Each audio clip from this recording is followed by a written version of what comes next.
अस्सलाम वालेकुम दोस्तों, मैं हूं हकीम दिया शाहिद। वेलकम करता हूं आपको अपने चैनल पर। उम्मीद करता हूं आप लोग खैरियत से होंगे।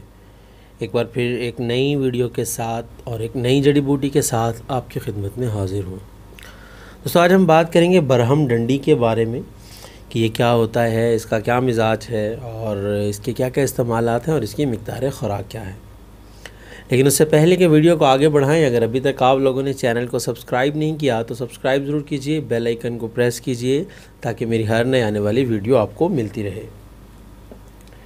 सबसे पहले अगर बात कर लें इसके नाम की तो सिंधी ज़ुबान में इसको लभ कहते हैं और गुजराती में अगर बात कर लें तो टलकंटू कहते हैं और बंगाली ज़ुबान में अगर बात कर लें तो सियाल कांटा कहते हैं।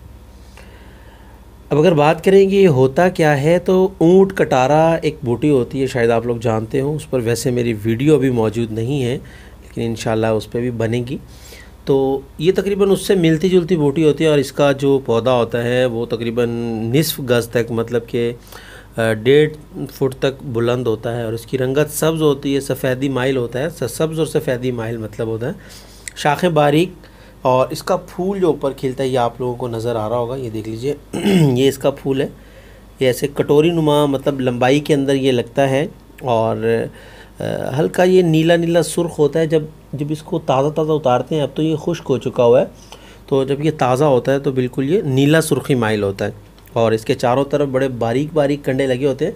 अब यहाँ जो मैंने ये बड़े मतलब लंबी लंबी सी इसकी शाखें होती हैं, लेकिन मेरे पास जो है अभी इधर ऐसी कोई जगह नहीं थी कि मैं आप लोगों को वो पूरा दिखा पाता। तो मेरे पास अभी ये छोटी सी चीज़ थी, इसीलिए मैंने उसको थोड़ा सा कम करके, हुजम उसका कम करके जो है अपने सामने रखा हुआ है। तो मकसद जो था वो ये था कि आपको इसके फ़वाइद और इसके मतलब जो इसके इस्तेमालात हैं वो बता दिए जाएँ। अब अगर बात कर लें मकाम पैदाइश की इसकी, तो पंजाब के अंदर ये पाया जाता है, बहुत ज़्यादा कसरत से पाया जाता है और ये अमूमन झाड़ियों के अंदर पैदा होता है। अब अगर बात कर लें इसके मिजाज की तो गर्म खुश्क होता है ये। अब बात करते हैं इसके फ़वाइद की। अब इसको काफ़ी ज़्यादा चीज़ों के लिए इस्तेमाल किया जाता है, लेकिन सबसे ज़्यादा जो इसको इस्तेमाल किया जाता है वो मुसफ़्फ़े खून होने की वजह से खून की सफाई के लिए इसको इस्तेमाल किया जाता है। अब इसके अलावा अगर बात कर लें तो ये मुक़व्वी हाफ़ज़ा है, मतलब बहुत तेज़ करता है उसको, दिमाग को। अगर बरहम डंडी का सफ़ूफ़ गाय के दूध के साथ इस्तेमाल करवाया जाए तो बहुत ज़बरदस्त है, हाफ़ज़ा भी तेज़ होता है और जिस्म को तक़वियत भी मिलती है। इसके अलावा जरियान और सैलान, मतलब जरियान और सैलान औरतों में जो लिकोरिया वगैरह हो जाता है उसको रोकने के लिए भी इसको इस्तेमाल किया जाता है।